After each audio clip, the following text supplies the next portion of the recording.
নতুন তেলের খনির সন্ধান মিলেছে মধ্যপ্রাচ্যে। সৌদি আরব ও কুয়েতের সীমান্ত এলাকা জুড়ে পাওয়া গেল সেই খনি। দুই দেশ একসাথে এর উৎপাদন কার্যক্রম চালাবে। সোমবার ২৬শে মে যৌথভাবে ওই ঘোষণা দেয় সৌদি আরব ও কুয়েত। সৌদি প্রেস এজেন্সির বরাত দিয়ে গালফ নিউজ এই তথ্য দিয়েছে। উত্তর ওয়াফরার ৫ কিলোমিটার দূরে ওয়াডা বুরগান এলাকায় ওই তেলের খনি অবস্থিত। ২০২০ সাল থেকে দুই দেশ যৌথ উৎপাদন কার্যক্রম শুরু করে। এরপর এবারই প্রথম যৌথভাবে তেলের খনি পেয়েছে তারা। সৌদি ও কুয়েত বিশ্বব্যাপী তেল রপ্তানির নির্ভরযোগ্য দেশ হিসেবে পরিচিত।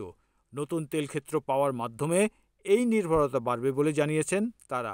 নতুন তেল ক্ষেত্রটি বেশ গুরুত্বপূর্ণ উল্লেখ করে সৌদি কুয়েত বলেছে, এটি তাদের জ্বালানি নিরাপত্তা ও উৎপাদনের সক্ষমতা বাড়াবে।